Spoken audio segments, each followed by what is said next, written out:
these are huge questions. These are huge stories. They're the kind of stories that you tell in a philosophical apology, right? Like Augustine did in the Confessions. But they're going to shape the way that you see your life. They're going to change literally how you act in the world.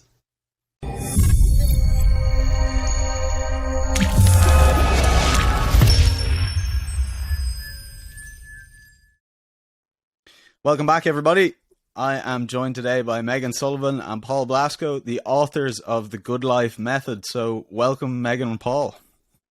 Thank you so much for having us. Hey, we're glad to be here. I also have my copy here, and I will. The only one without a copy. I'm going to put the link below as well because everybody needs to read it. It's an amazing, amazing book and a beautiful introduction, I think, to some really important ideas, which hopefully we will discuss in the course of this conversation. I suppose for people that haven't read it, I know you touch on it in the book and everything, but what was kind of the motivation for doing it? I wonder if you want to give, what really interested you in the topic and writing a book about it.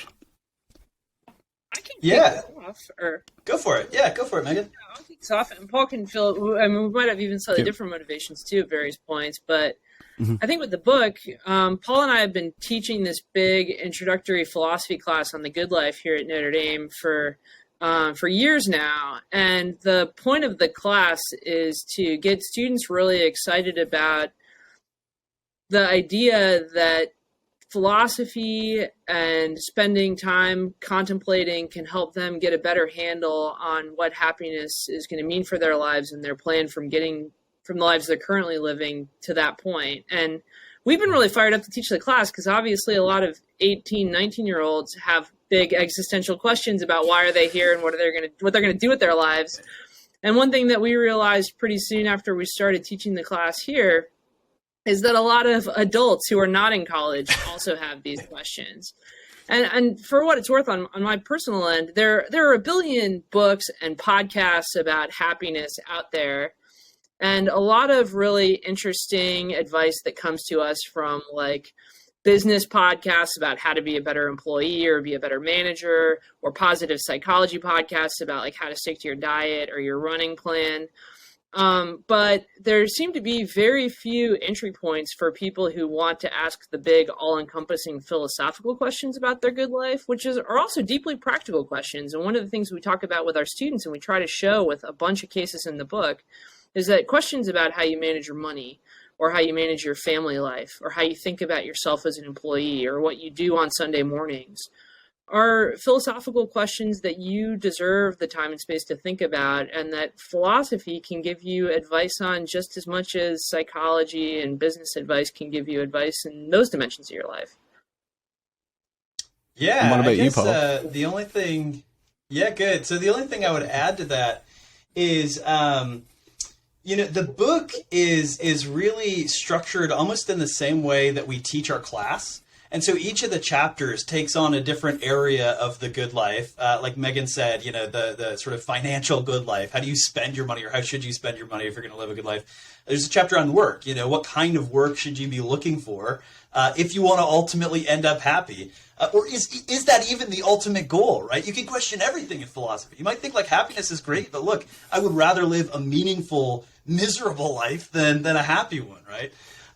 So these questions, each of them has a chapter. And then toward the end of the chapter, we actually do some of the exercises that we do in our class. So we say take out your journal or call your friend. And here's a list of questions that you can ask them that you can use to start a dialogue. And I'd say, like Meghan, having these conversations with 20-year-olds just made me realize how many of these were open questions in my own life. I kind of went back and thought I can learn something from Aristotle here. And then, our students will report that their families will follow along with our class. Our class is on the internet. So you can just, go to it and click on whatever particular day we're on. And they'll tell us look, my parents are actually reading the texts in your class and we have discussions about it over dinner. And so to have the opportunity to put that in a format that's even easier to do that with, right? To have kind of a book club or a sort of weekly family dialogue, to me, that was just an incredible opportunity. Yeah. Yeah, that's amazing. And it struck me, because I was reading the bit about the class being so popular, and I did an undergraduate in philosophy as well. And I know I would have loved something like that, because I was always looking for classes with that type of bend to it. I kind of gravitated more. There was a class called, I think it was Meaning in Life or something, but it mainly focused on kind of Eastern philosophy.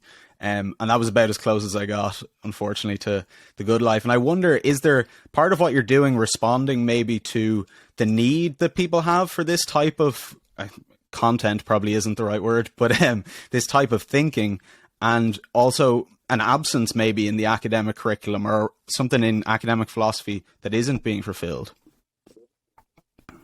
Yeah, I think so. Socrates talks about philosophy. Socrates, the founder of the feast 2,400 years ago, talks about philosophy as being first and foremost care for our soul. And Aristotle, his kind of grand student after Plato, talks about philosophers oftentimes with the analogy of like a physician. Like he thinks of himself as prescribing things to think about, habits to try out, not to improve your body. That's what physicians do, but to help improve your thought. And for ages, basically until about 100 years ago, everybody thought that philosophy was in this business of helping each other think seriously and care for our soul when we face these inevitable philosophical problems. What do I really owe other people? Am I aiming at the right kinds of overarching goals in my life? Why am I here? What is it to be me?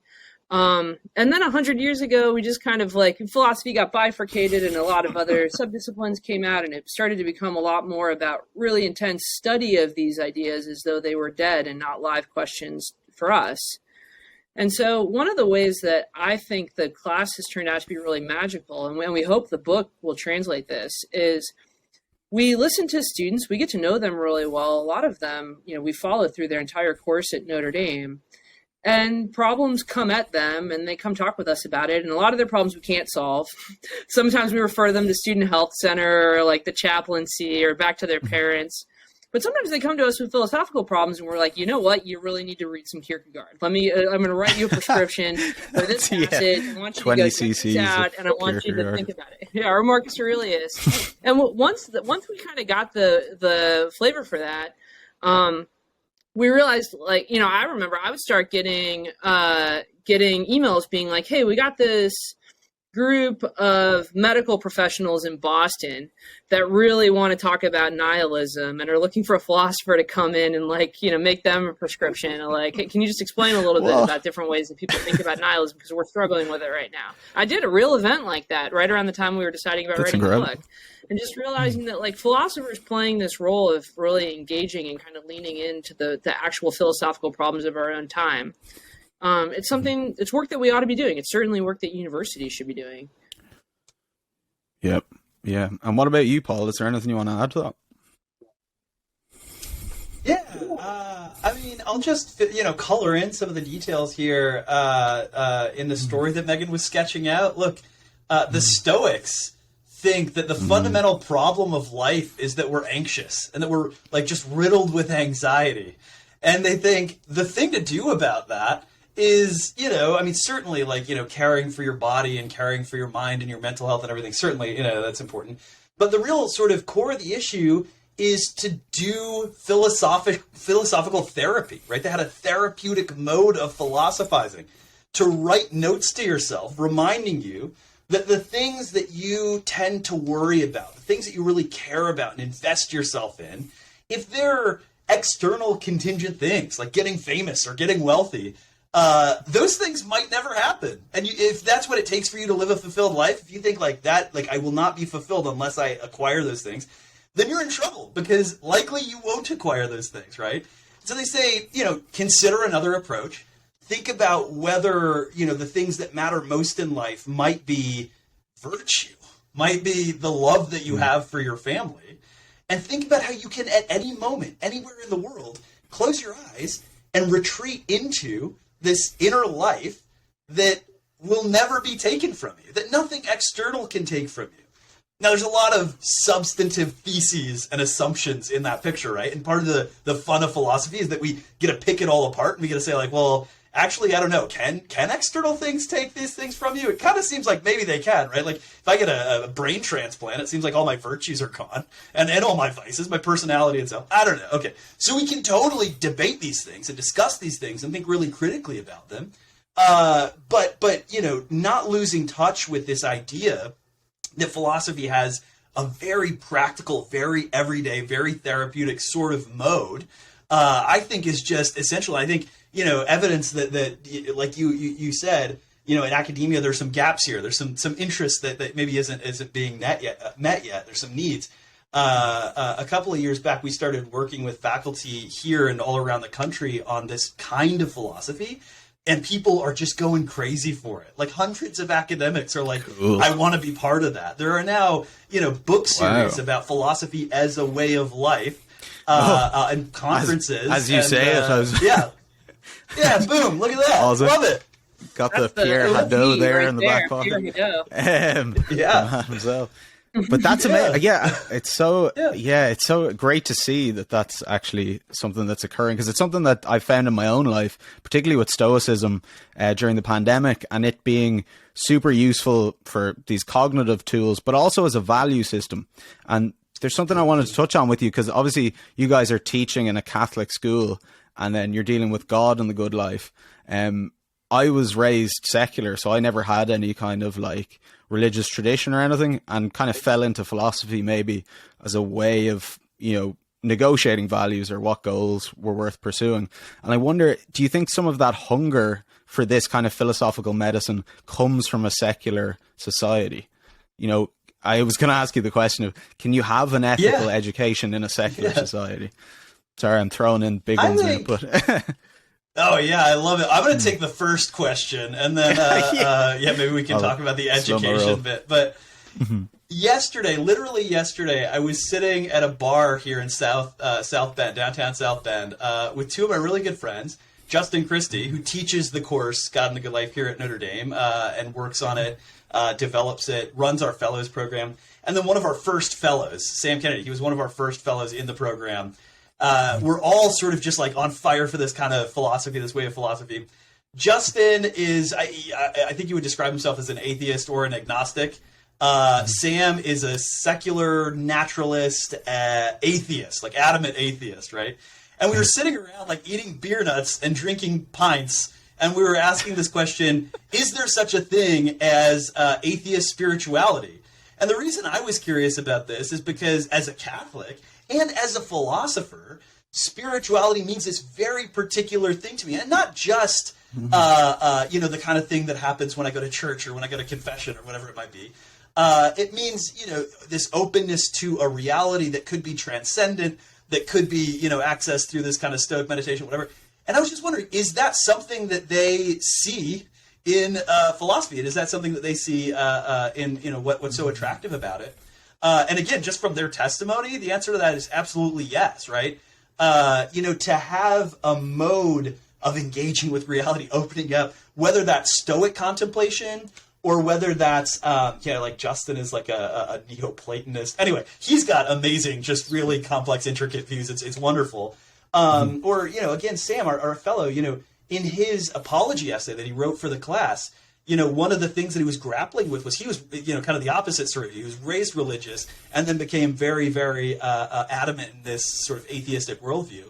And for him, philosophy and the course itself was a way of explaining and making intelligible that as a worldview, as a system of values. So, you know, I don't know sociologically whether this is, helping to explain kind of the reaction and the response that we've gotten to the course in the book. But I can certainly say in individual cases, I definitely see that, like just anecdotally, I definitely see that as part of what's interesting in the course to some people.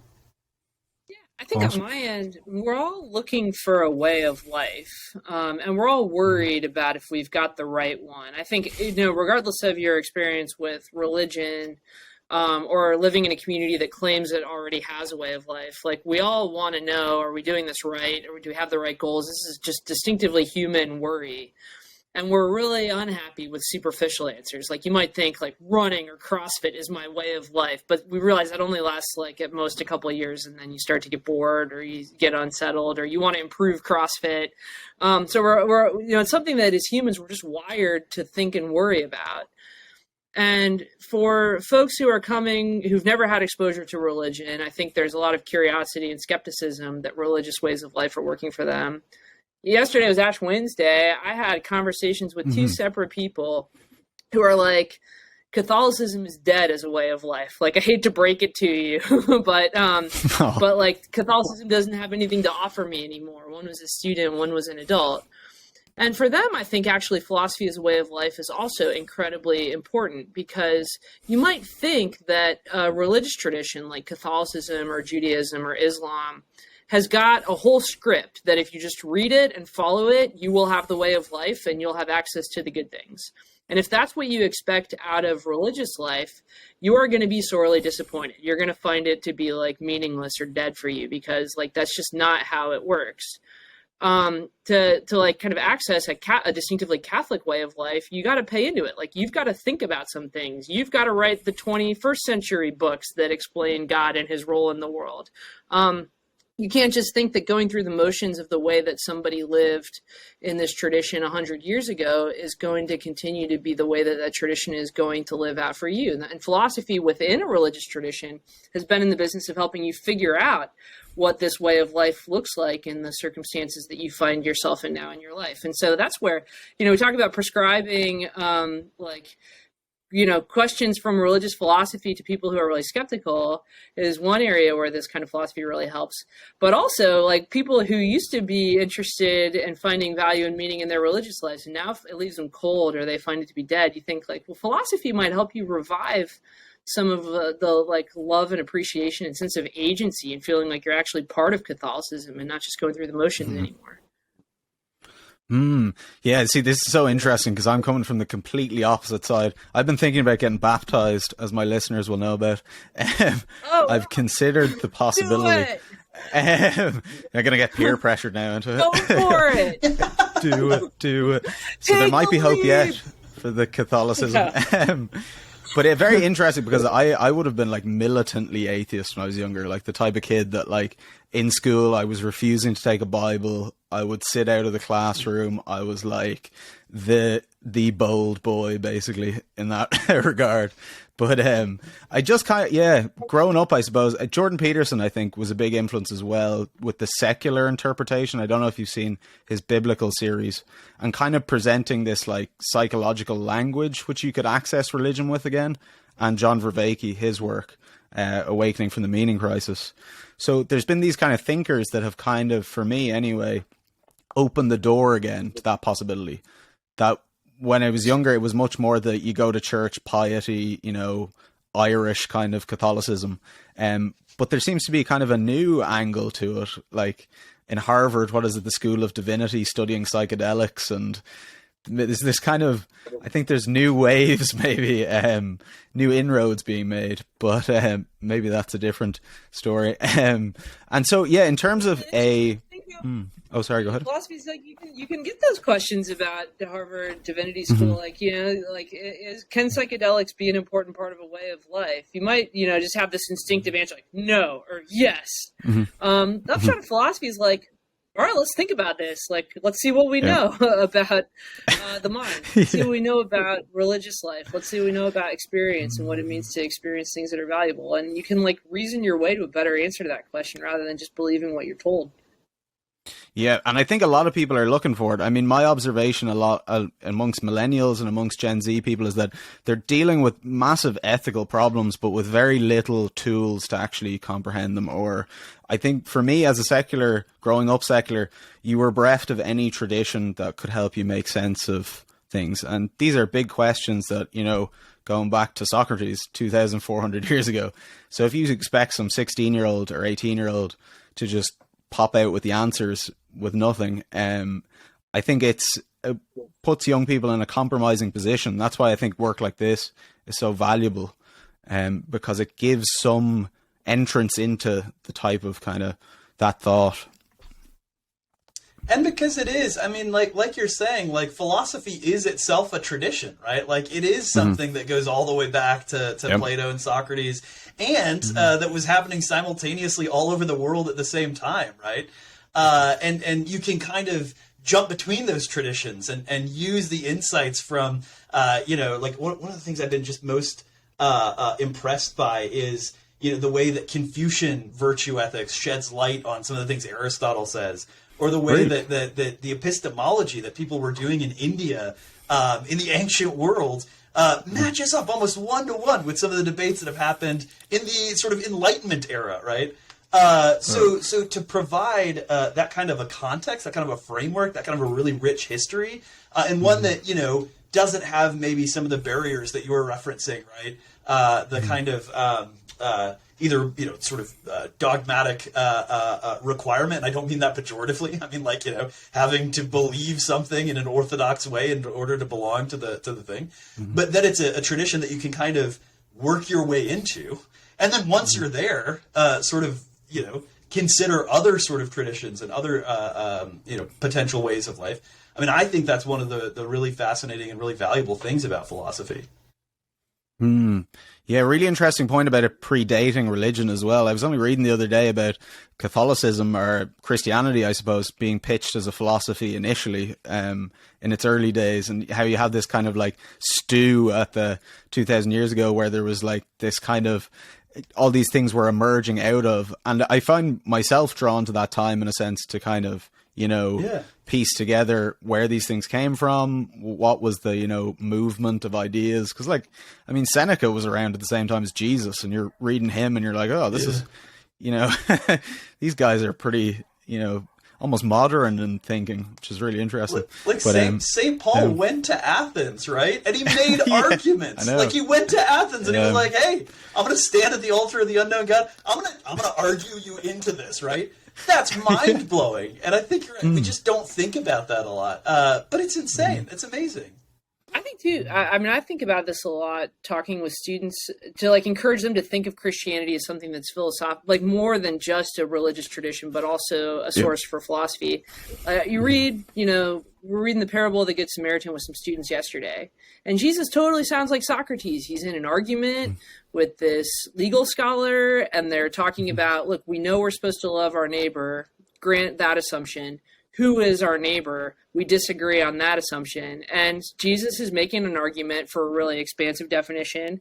The guy he's arguing with, is assuming a pretty narrow definition, and they're reasoning it out. That's like a major ethical question that they're having the conversation about.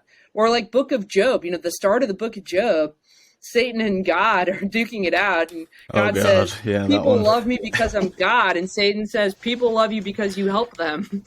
That's that's kind of like the opening question of the chapter 2 of the Republic. Socrates, Socrates says we should want to be good, and Glaucon says we should want people to think we're good, or we should want the benefits of people thinking that we're good. Is there any kind of difference? These are philosophical questions that were definitely just like popping up in that period, 2,500 to 2,000 years ago, and clearly like we're unshakable regardless of which tradition you were part of. Yep, and our perennial kind of issues as well. I mean, that kind of, but that's kind of what I mean by being bereft of tradition. Like the way I was raised in a secular environment was that religion was stupid, and that it was essentially a mistake, that people had thought something very stupid for a long time, and then we figured it out after. So before like the Enlightenment, everybody was just kind of dumb, and so it just cut off this entire strand of human history and demeaned it basically as worthless.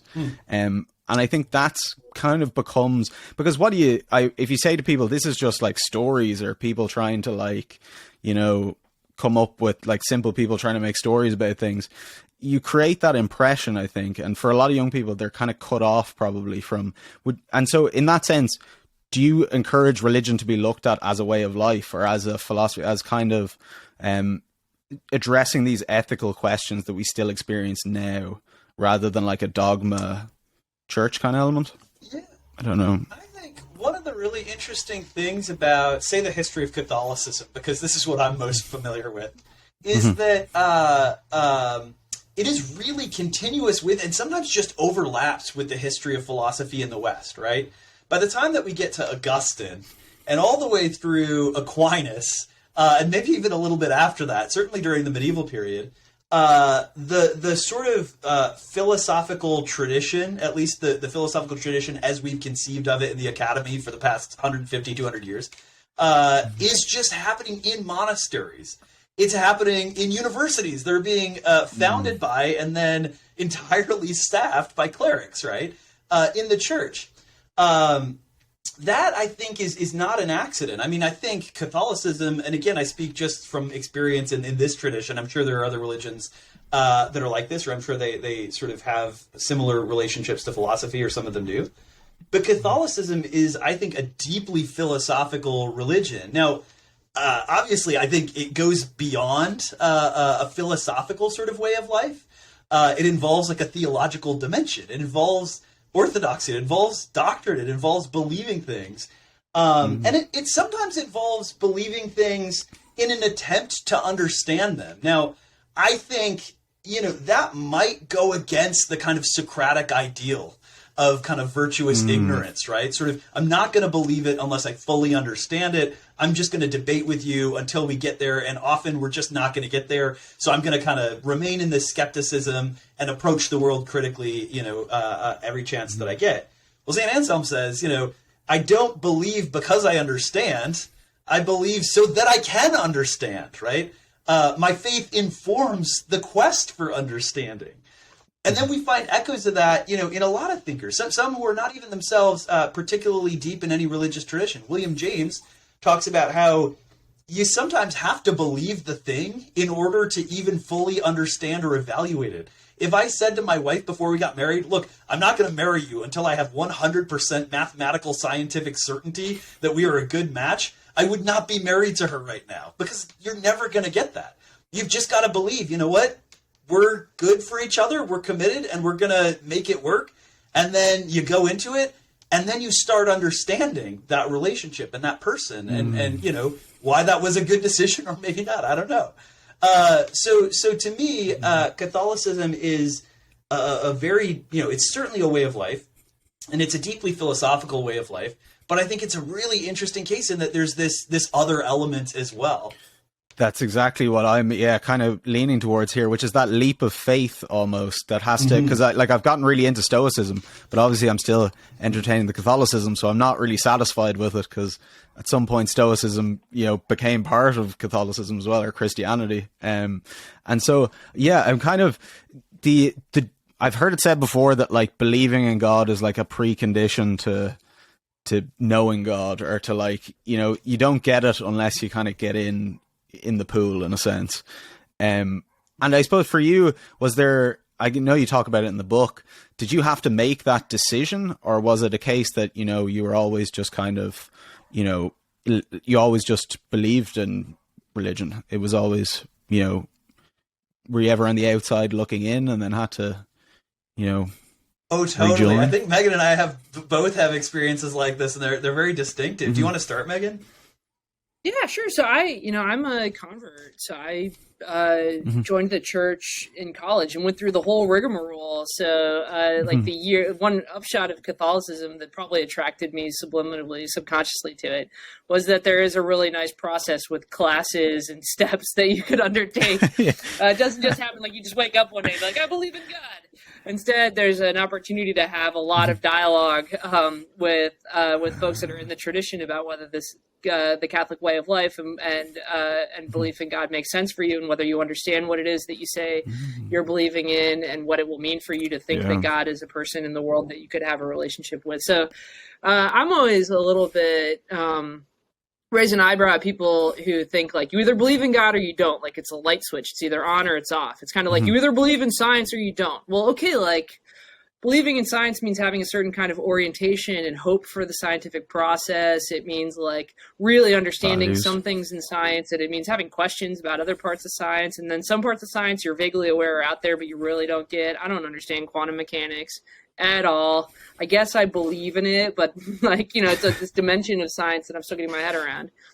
same with God, and with like somebody who says that they believe in God and that's an important commitment. That belief and faith is an important part of their why they conceive of their life as good. Is like, well, I feel pretty confident that that there's a kind of love that's an organizing principle in my life and in the world that I live in, and that love comes from God. And I really think I'm tracking that and understanding what that means for me right now.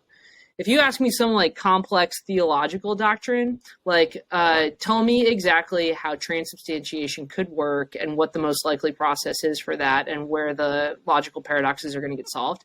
Oh God, I don't know, man. That's like quantum mechanics. This is going to be a long day. I think about it. I want to think about it, but my confidence is like so different in that. And I, when I was first thinking about joining the church, I was really not led to it by like I've answered enough of my questions about Catholicism to be ready to like join the party.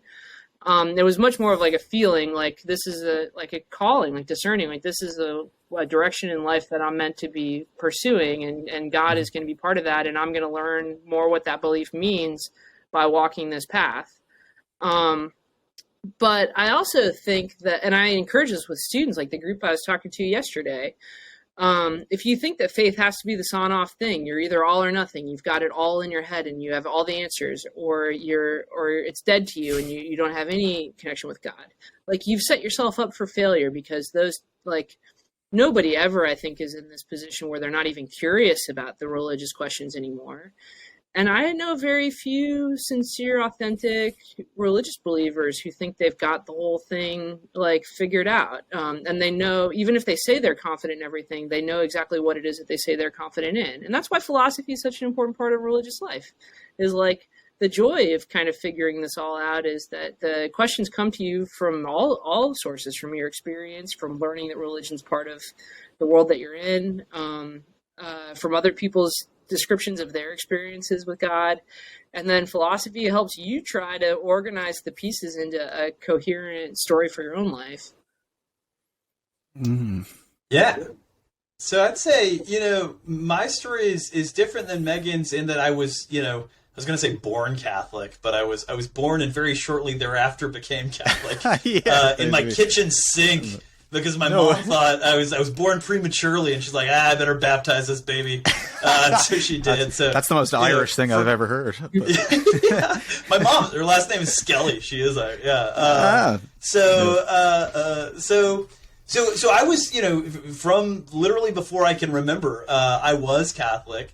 And for me, the experience of questioning my religion came through, small and sometimes bigger moments of examination or even crisis, I would say. So the way I would describe it is, you're born, you become Catholic, and they tell you like, look, here's orthodoxy. Here's what you believe. You believe that this bread is the body and blood of Christ. And you're like, that's what I believe. That is amazing. And you think like, how is that possible, right? And is it possible? Because certainly, like, you're not just gonna like, take that and be like, well, yeah, of course, like metaphysically, I'm sure that works. You're like, how is that possible? And so you've got to do this kind of seeking bit, right? The faith-seeking understanding that we had talked about a second ago. The way I think about it is I guess, I feel like people who are born into religion relate to God, or might relate to God. Certainly, this is the case for me. In the way that I relate to my family, like my parents, right? I didn't choose those people.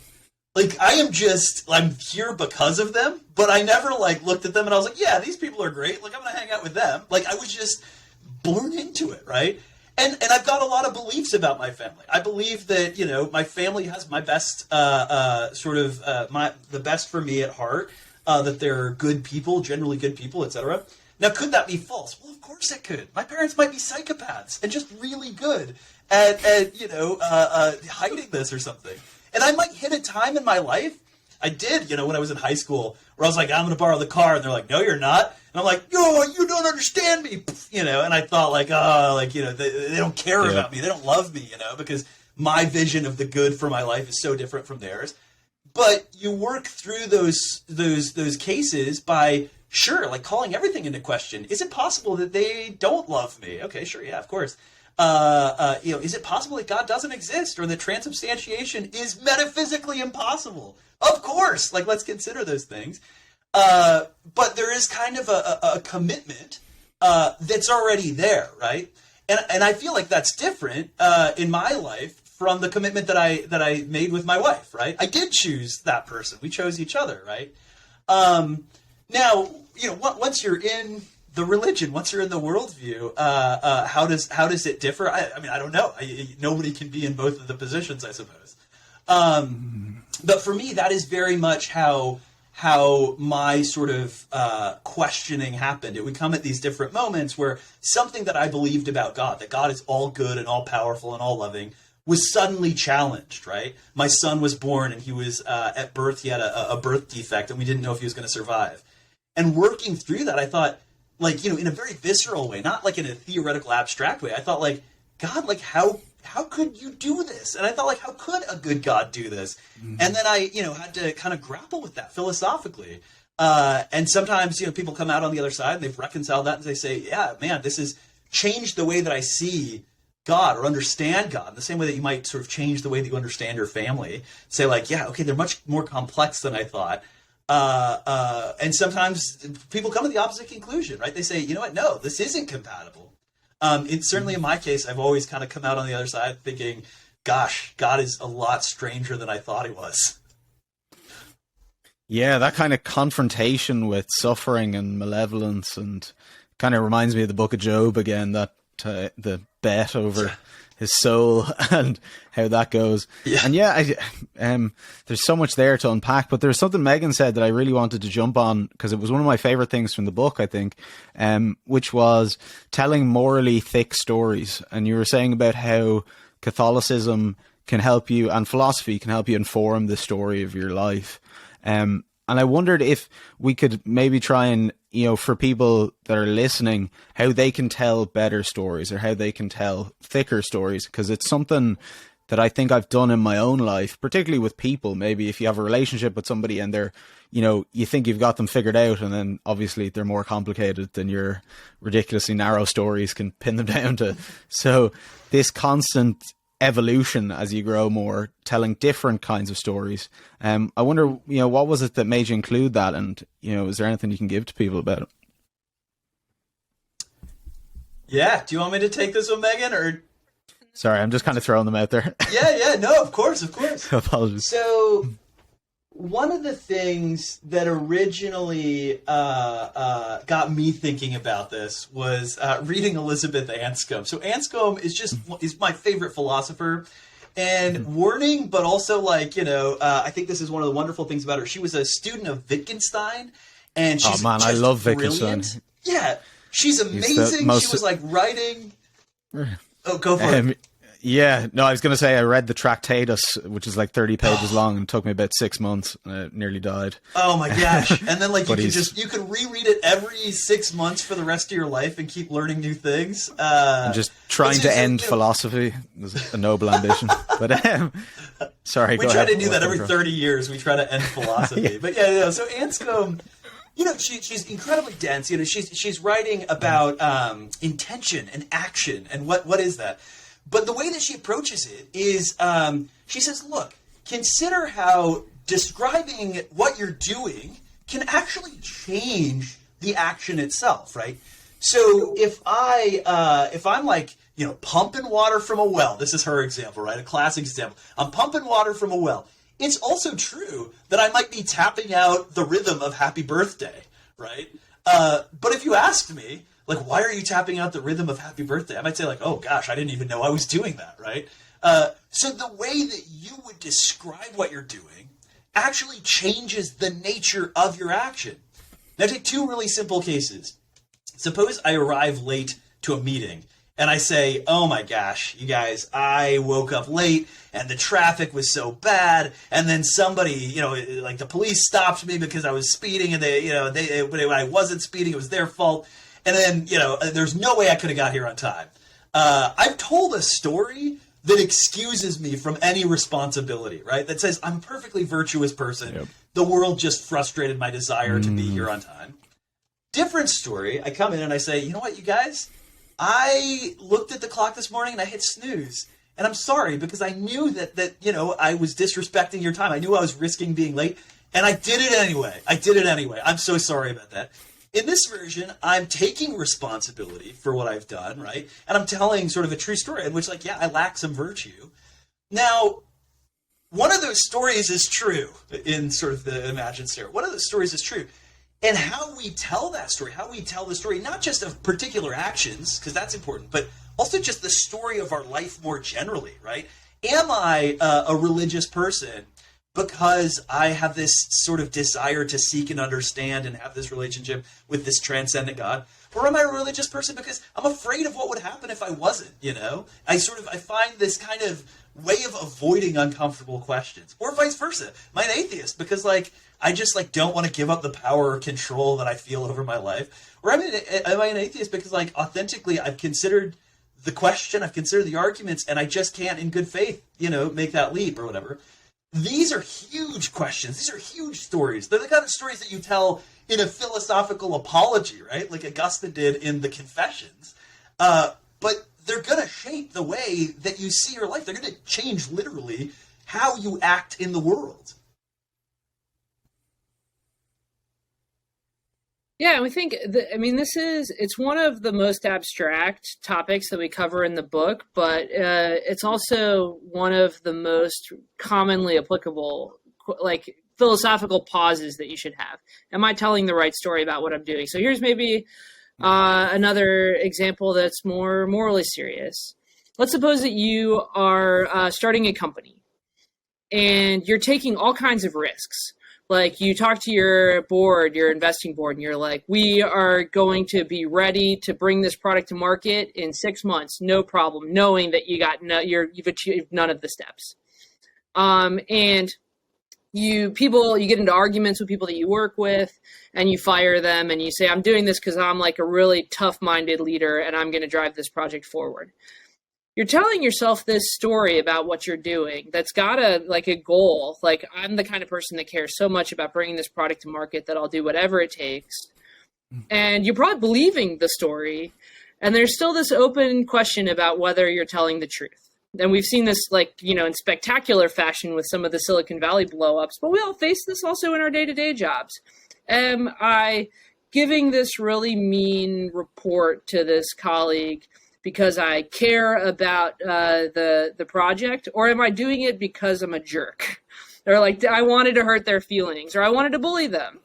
And we all know people too that can't really realize that there are other intentions that they might be acting on that they're not aware of. But somebody who's trying to lead a philosophical, morally serious kind of life will pause, pretty often and say all right, am I telling people the truth about what we're doing? Am I telling the people the truth about my intentions? Do I have the right intentions in this case? Am I willing to say that I've got the wrong intentions and change the story that I'm telling? And that is pretty serious, morally significant work that you can't detect whether or not that's happening if you just look at, did the person succeed? And we live in a culture where we just, at the end of the day, we tend to say, did their product make it to market? Did they win? Did they get the highest paycheck? Did their group prevail for a long period of time? And that, just looking at the consequences without knowing the story, you don't know if there's anything significant that's happening. And so I think that this is kind of the virtue for all of the other philosophical goals you might set for yourself, is learning to detect your own bullshit. And we spend a lot of time in the beginning of the book talking about why that's an important skill. Yes, that is exactly where I was hoping to get, which it's that it's the kind of Socratic self-knowledge, or that self-inquiry of questioning your motivations and your intentions that can nobody else, other people can question your motivations, I suppose, but ultimately they can't really affect them in the same way that you can. It's this inner responsibility that I've never, you don't really hear it talked about anywhere else. It's not something that is common parlance, but exactly like the example Paul gave, you can show up late and blame everybody else, and that can be your modus operandi for everything, until one day you kind of do it differently and have to say, oh, I actually did this. And I do that myself a lot and catch myself saying things being like, oh, that was because of this. And then you're like, well, hang on a second. Was it because of that? Or was it because, you stopped to get the coffee 10 minutes before? And this kind of holding yourself responsible or culpability. Think about, so I just have to jump in and say, like, the word I think that I would put on this inner responsibility that you're talking about is agency, right? And it can feel like a really abstract and theoretical concept, but it is. It's exactly what you're talking about, right? I find in my life that the way that I sort of grow as an agent, as a person in responsibility, is that the stories that I tell about myself suddenly become incompatible, right? Like, I'm the kind of person that cares about other people, and suddenly, I just cannot avoid the fact that, like, that is not compatible with this thing that I did to this person, right? Or in my case, it's always like my kids. My kids are revealing all of my vices, right? Ooh, like I'm like, that. oh, I'm just such a loving person. I'm such a caring person. And then, like, suddenly I find myself just like, no, I won't read that book to you. And then I'm like, my gosh.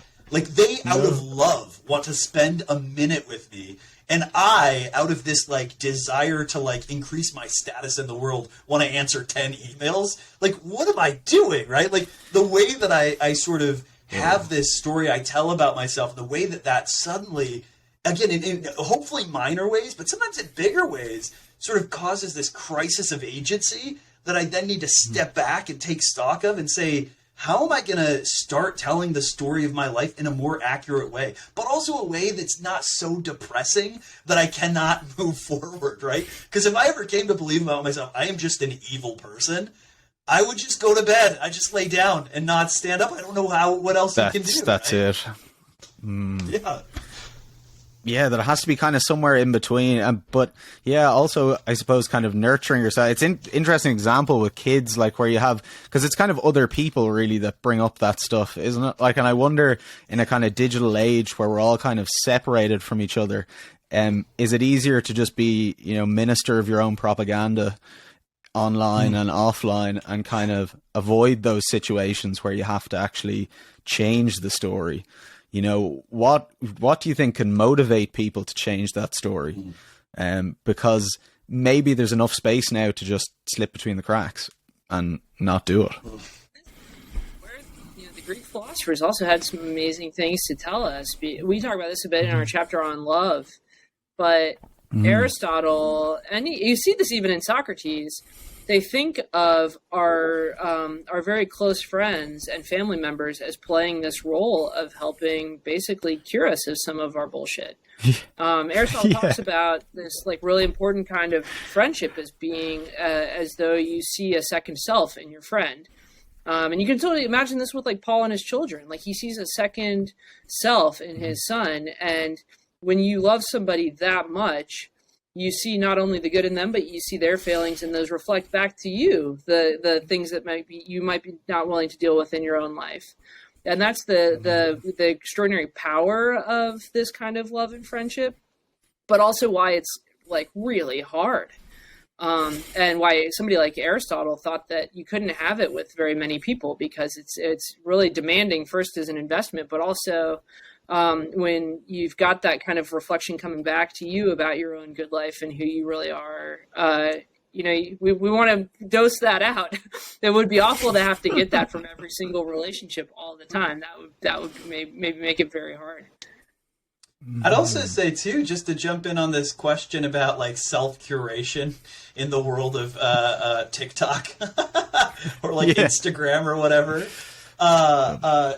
Plato in the Republic has got a section where he's debating this exact question, right? So he is saying, look, we should want to be virtuous, both because it's beneficial to us. If we're virtuous, people are going to trust us. They're going to give us things that they otherwise wouldn't.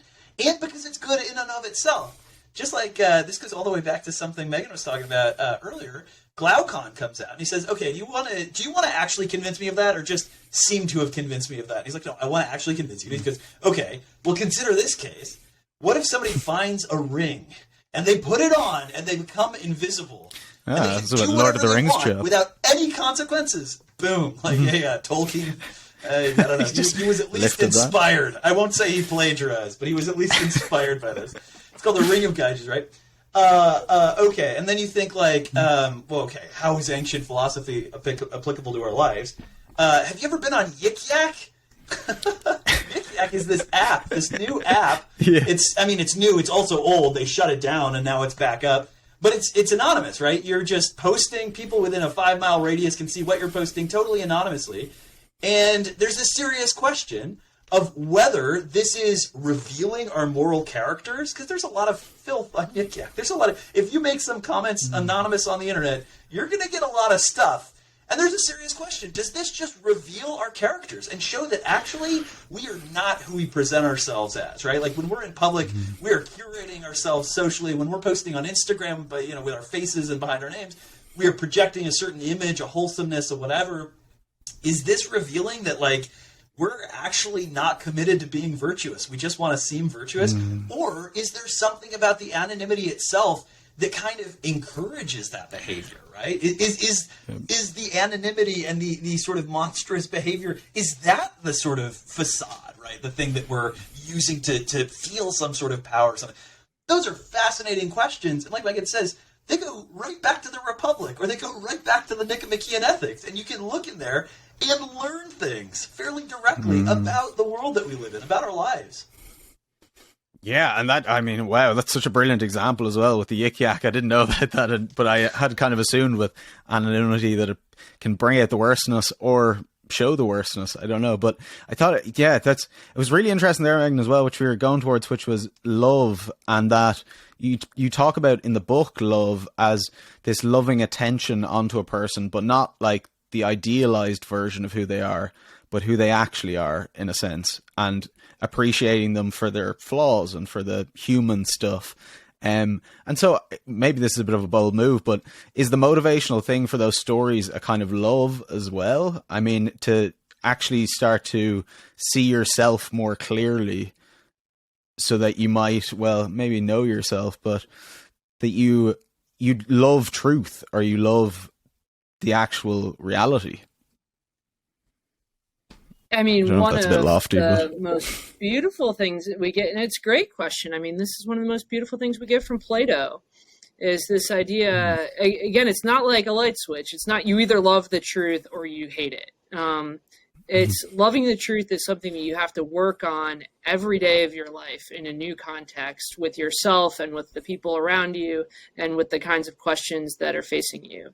And it's something that we have to commit ourselves to and hold ourselves to. And this idea that really having loving relationships with other people is going to require learning to tell the truth about yourself and to understand the truth about them.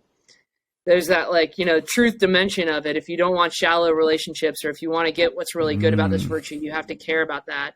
But also this weird hopefulness. I mean, this is one of the great puzzles of philosophy is why do we think that the truth is going to be good for us? What is our reason for assuming that the truth is good? It might be that we get the truth with a capital T and it turns out that the world is going to end in 3 years, or the truth with the capital T turns out to be that all of our projects are ultimately meaningless, or everything that we think we do to help other people is actually making their lives worse. There are all kinds of things that we could discover to be true that would seem to be just horrible things for us. And the kind of crazy assumption of virtue ethics and of a lot of religious traditions is that that's not going to happen. This concern for the truth is going to get us out of Plato's cave. It's going to get us into a better situation. It's going to be good for us in our lives. And another key question in philosophy is where does that confidence come from? That the truth is going to be good for us if we keep every day trying to find it. And I think when we think about love and personal relationships and self-knowledge, that's when these questions really get their bite. Would discovering the truth about myself really be good for me? And where's my confidence in that? That's a really deep philosophical question. Or realizing I love you and I know that you're an imperfect, incomplete person. this is the stuff that like some of the best philosophical conversations are made of, and maybe why like we can't ever set these questions down. Yeah, I had a question there that I was trying to think of, but that was so good I completely forgot. So that was really like, yeah, where the rubber hits the road, I suppose, in terms of your personal relationships and seeing people as they are. Yeah, the loving truth, that was it. And that there seems to be a leap of faith there as well. That I know we're talking about a leap of faith in Catholicism, but there's also a leap of faith in that the truth is good. Because, as you pointed out, it could be terrible. Like, it could make things way worse temporarily. And I think there's an interesting, to go back to the technology thing maybe a little bit, I think there's an interesting movement with, like, the metaverse stuff and things that is this kind of belief that reality isn't good or isn't, like, you know, like, we don't need reality. You know, what's so great about that? But I guess the truth and reality are kind of the same. Yeah, let's you know, jack it up and, you know, make it unbelievable. I mean, look at look at the way in which these kinds of debates just crop up over the history of philosophy, even, right? Like Gnosticism, or this view that like the material world is all so corrupted and just so innately bad that we need to transcend it, right? I mean, this is an old idea, and it's one is this modern Gnosticism? Yeah, I mean, I didn't say that. You said that. I'm going to put that on a quote. Yeah, I can. Well, I can see it. All right. Yeah, I mean, certainly. It's. I think it's a great question. Like, what sort of relationship does it have to this idea of Gnosticism, or what is the sort of desire behind that? Right. Like, I find myself, you know, sometimes really sucked into online life, like really sucked into Facebook and getting very tied up in, you know, how I look there or like what my friends are doing or whatever. Why? Like, why is that, right? Like, what is it about my day-to-day life or my day-to-day reality that I'm avoiding? And is it good that I'm avoiding it, or is it bad that I'm avoiding it? Again, I think philosophy is right there in the weeds with all of these questions in a way that I just find really, really enlightening. Yeah, and that they're different kinds of philosophy, I suppose. There are philosophies that are kind of playing out. The modern Gnosticism thing is interesting. I actually interviewed a woman from Epic Games at one point, and during the interview, talking about their upcoming metaverse projects and talking about like putting people in VR meetings and stuff. And and I thought it was really interesting. But then at one point she said, you know, something like, she said, "What's so great about reality anyway?" And I kind of thought, well, I don't, you know, it seems quite significant. I lean towards the like Musashi, you know, you got to bend to reality, not try and bend reality to you. But I guess that's a philosophical issue. So totally. Yeah, I mean, this has been an amazing conversation. I know we're approaching here at the hour. So, how was the book received, and what do you hope to go on to do with it? What comes next, and you know, what's coming down the line? Yeah, I think, you know, my favorite part about having the book out there in the world is that I can now just have the discussions that I have in class with my students with anybody that I meet, right? I talked to a group of educators, K-12 educators, a couple of weeks ago for 8 hours about philosophy. We all sat around a table. There were breaks, but we just talked about this stuff for 8 hours. And, you know, that was just phenomenal. I'm working on a class, or I've been teaching a class for a couple of semesters now on work in the good life. It's kind of like the good life method at work. You know, how do you find meaning and purpose in your work and in business? And, you know, what sort of role should finding meaning and purpose even play? Maybe we should just like get rid of those expectations and just work for the money and then go find meaning and purpose elsewhere. So I've been leading a bunch of students through that course, and you know, would love to keep working on that. But I see all of this as kind of a piece, right? It's all sort of this philosophical approach to everyday life, and yeah, that's certainly where my thinking has been going is in the direction of philosophy of work. Awesome. Yeah, I think What on about my you, Megan? end, we're in like week 8 or whatever since the book came out. I think we're just about to hit the like 2-month mark because it came out on January 1st or 4th. So we're still kind of learning about what people will love or hate about the book. I've gotten a couple really interesting critical emails and a lot of really enthusiastic fun emails. On the critical email front, I think we definitely kind of touched a nerve in our criticism of design thinking and positive psychology, and those have been interesting debates to have with other academics, which is like, I'm ready. I was kind of hoping that would happen. On the people who love it, maybe one of the biggest quasi surprises is the number of emails I'll get from parents.